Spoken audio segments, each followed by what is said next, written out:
வணக்கம் மக்களே. இந்த வீடியோவில் நம்ம ஒரு சோகமான செய்தி தான் பார்க்க போகிறோம். எய்ட்ஸ் தடுக்க தம்பதியிடம் வேண்டும்னு சொல்ல முடியுமா?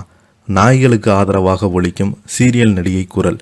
இணையதளத்தில் வைரலாகும் செய்தி நிறைய பேர் அவங்களுக்கு பாராட்டுகள் குவிந்து வருகிறது. யார் அந்த நடிகை? அவங்கள பற்றி இந்த வீடியோவில் விரிவாக பார்க்கலாம். அதுக்கு முன்னாடி முறையாக நம்ம சேனலை ஃபஸ்ட் டைம் பார்க்குறீங்கன்னா சப்ஸ்கிரைப் பண்ணாதவங்களாம் சப்ஸ்கிரைப் பண்ணிக்கோங்க. பெல் பட்டன்ஸ் மூலமிக்கி நம்ம சேனலோட நோட்டிஃபிகேஷனை எனபிள் பண்ணிக்கோங்க. நாங்கள் போடுற வீடியோ எல்லாமே உங்களுக்கு உடனுக்குடனே வந்து சேரும். வாங்க என்ன தகவல்னு இந்த வீடியோவில் விரிவாக பார்க்கலாம். நடிகை சந்தியா நாய்கள் தொடர்பான பதிவுகள் மற்றும் புகைப்படங்களில் இணையதளத்தில் பகிர்ந்து வருகிறாங்க. அப்போது வந்துள்ள தெருநாய்கள் தொடர்பான விவகாரத்தை சில கேள்விகளும் எழுப்பியிருக்கிறாங்க. டெல்லியில் தெருநாய்க்களை பிடித்து காப்பகத்தில் அடைக்குமாறு உச்சநீதிமன்றம் உத்தரவிட்டிருந்தது.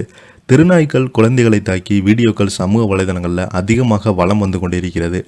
தெருநாய்க்கடியால் ரேபைஸ் ஏற்பட்டும் ஒரு வாலிபரும் இளம்பெண்ணும் கஷ்டப்படும் வீடியோ வலம் வந்து கொண்டிருக்கிறது. இந்த தெருநாய்களிடமிருந்து குழந்தைகள் மக்களை காப்பாற்ற வேண்டும் என்று பலருமே தெரிவித்த நிலையில் உச்சநீதிமன்றம் இப்படி ஒரு உத்தரவு பிறப்பித்துள்ளது. அந்த உத்தரவை கேட்ட சீரியல் நடிகை சந்தியா அவரது கருத்தை பற்றி இப்போது ஒரு நேர்காணலில் பேசியிருக்கிறாங்க.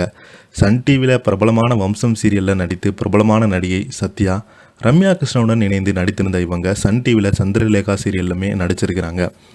மேலும் பேய்கள் ஜாக்கிரதை என்ற படத்தில் நடிச்சிருக்கிறாங்க சந்தியா. தற்போது திருநாய்கள் பாதுகாக்கும் வரும் பணியை செய்து வருகிறாங்க. ஒரே ஒரு கேஸ் ரேபிஸ் மூலம் மரணம் ஏற்படாது என்று நிரூபித்துள்ளது. அந்த பெண்ணுக்கு நடந்தால் 3 லட்சம் நாய்களை பிடித்து அடைக்கப் போகிறாளா இல்லை கொல்லப் போகிறீங்களா? நாய்கள் எல்லாம் கொல்லப் போகிறாள் என்பதை நாம் ஏன் ஏற்றக்கூடாது? 8 வாரங்களாக அத்தனை நாய்களும் பராமரிக்கும் அளவுக்கு அரசிடம் வசதி இல்லை. நாய்களை மொத்தம் கொல்லப் போகிறாங்களா? திருநாய்கள் தடுப்பூசி போடாதது அரசு லோக்கல் முனிசிபாலிட்டி கையாளாத தனத்தை காட்டுகிறது. ஒரு சில நாய்கள் தொந்தரவு பொறுக்கும் பட்சத்தில் ஊரில் உள்ள அனைத்து அப்பாவி ஜீவன்களையும் இப்படி அடைக்கணுமா? அவங்க சுதந்திரத்தை இப்படி பறிக்கணுமா? நம் நாட்டின் மக்கள் தொகை 1.5 மில்லியன். 2024 படி 54 ரேபிட் இறப்புகள் உள்ளது. இதை விட முக்கியத்துவம் கொடுக்க வேண்டியது எத்தனையோ பிரச்சனைகள் உள்ளது. அதை ஏன் யோசிக்கவே இல்லை என்றும் பலருமே அதிரடியான கேள்விகள் எழுப்பி வராங்க. மேலும் தொகுப்பாளர் கேட்ட கேள்விக்கு இந்தியாவிலே அப்படி ஒரு செல்ஸ்டர் என்ற இல்லவே இல்லை. அது தயார் செய்வதற்கு பல கோடிகள் செலவாகும். மக்கள் பணம் இதை விட ஒரு முக்கியமான விஷயத்துக்கு செலவு செய்யலாமே என்று கூறியிருக்கிறாங்க. கடைசியாக எய்ட்ஸ் தடுப்பதற்கு தாம்பத்தியம் வேண்டாம் என்று கூறுவீங்களா அல்லது காண்டம்ஸ் பயன்படுத்த சொல்வீங்களா என்று கேள்விகளும் வைத்திருக்கிறாங்க. இவருக்கு ஆதரவாக பல கமாண்டுகள் தங்களது சப்போர்ட்டை தெரிவித்து வருவதாக சோசியல் மீடியாவில் வைரலாட் வருது. இந்த செய்திக்கு நிறைய பேர் பார்த்தீங்கன்னா குரல் கொடுத்துட்டு வராங்க. நடிகை சதாம் அவங்களும் பார்த்தீங்கன்னா சில நாட்களுக்கு முன்பு கண்ணீர் மல்க இந்த வீடியோவை வெளியிட்டிருந்தாங்க.